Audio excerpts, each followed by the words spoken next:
Guess who's back? Hey, what's up? It's BT with the 2016 MotoGP BT preseason review. Wow, that's a tongue twister. Anyway, listen, so much anticipation for this 2016 season. I hope everybody had a good off season. The great thing about the off season, it's the off season. We had time to shake off the shenanigans from last year, and I'm not going to talk about last year. That was last year. I'm talking about this year, and this year it's going to be, I think, the best season ever because of three reasons. Four reasons. One, there is no CRT class. It's going to be all level playing field.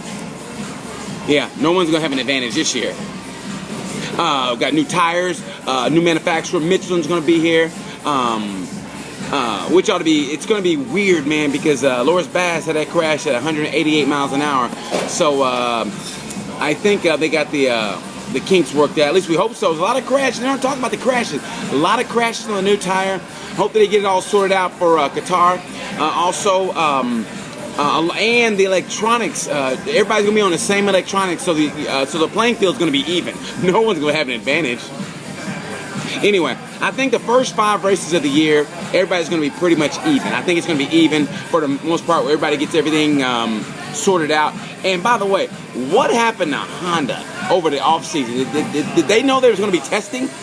It was like they woke up like, oh man, what? Is it test today? Are you serious? I mean, I don't know what happened. You can just see it in the interviews in Marquez's eyes, like, yeah, well, I finally had a good day of testing. And that was the last hour of the last test on the last day. In Qatar, in the last hour, Marquez finally felt comfortable. So I don't know what Honda's thing is.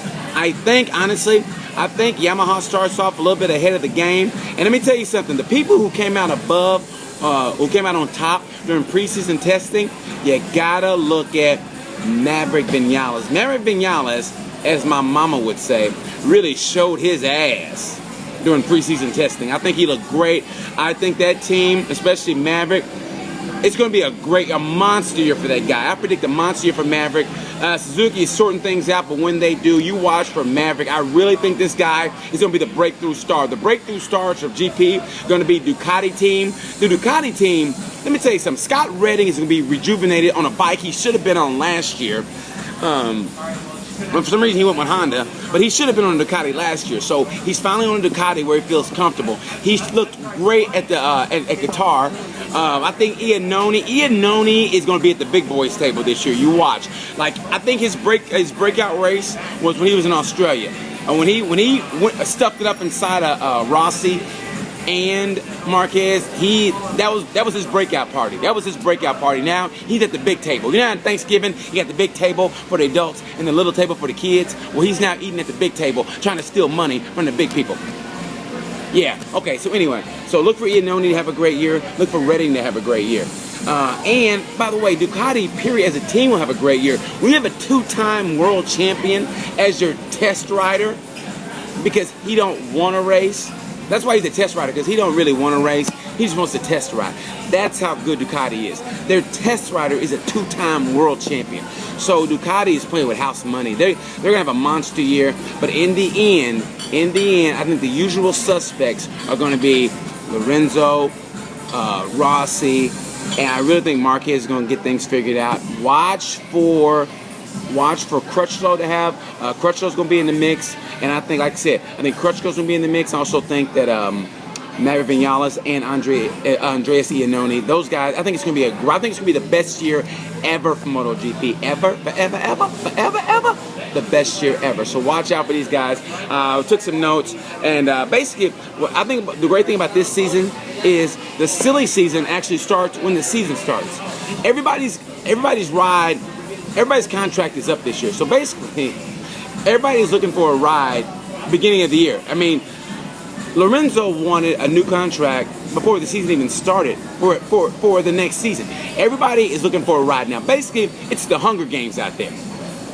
That's what it is. Everybody's looking for a new ride now, and I think it's going to be great. I really think, if I had to say it, I'm just talking on the top of my head, talking out of my ass. I have no anything to back this up with. I'm going to say that Vinales I think Vinales should get that Honda seat, maybe. I don't know. And Pedrosa goes to Suzuki. That's just me talking. That's just me. What do I know? I'm just a dude at a Hooters right now waiting on my food to get here. So that's my preseason prediction. And in the silly season also, which starts the season. It's like great. It's like you start the season and go, man, I'm out of a job while I got a job. That don't make no sense. I'm out of a job while I have a job. But that's the way it's going to be. It's going to be a great season. I can't wait to kick it off. So my prediction for the MotoGP season is, in MotoGP, I say Jorge Lorenzo takes it again.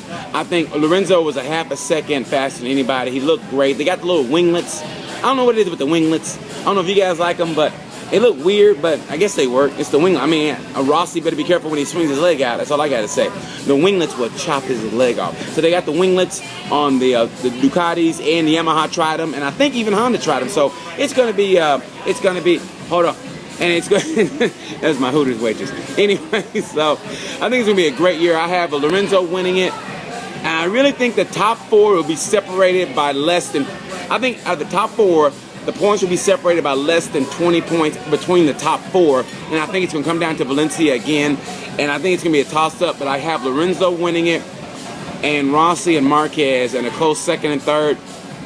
I think another monster year from Bradley Smith. Bradley Smith cannot do any better than he did last year. Maybe he can win a race, maybe, and that's if the conditions are bad, because he did what he had to do last year, and he did it. He did what he had to do, and he did it. So I predict another great year from Bradley Smith. He's the only one that raced in race simulation when the testing came. So I got Bradley Smith having a great year, but Lorenzo winning it, with Marquez and Rossi coming in second and third. Moto 2, I think Alex Rins. I think a great year from Alex Rins. Alex Rins takes it. Johan Zarco, as much as I love him, I got him coming in third. And I got Sam Lowe's coming in second. That's for Moto 2. Look for Franco Morbidelli to shake things up. Franco Morbidelli's on a great bike. He and Alex Marquez are going to do great things this year, so watch for those guys. And Moto 3, you got to think Romano Fenati is going to finally get it together and win that championship. But I think he's like the Italian Danny Kent. You know, Danny Kent was a man among boys last year. That's what I see Romano Fenati. I got Romano Fenati winning Moto 3, Inaya Bastianini in the top 3, and I really think the Italians are going to have a great year. I think in Moto 3, there's no less than 7 riders who will have a viable chance of winning that championship this year. I hope I'm right. I hope you guys enjoy this.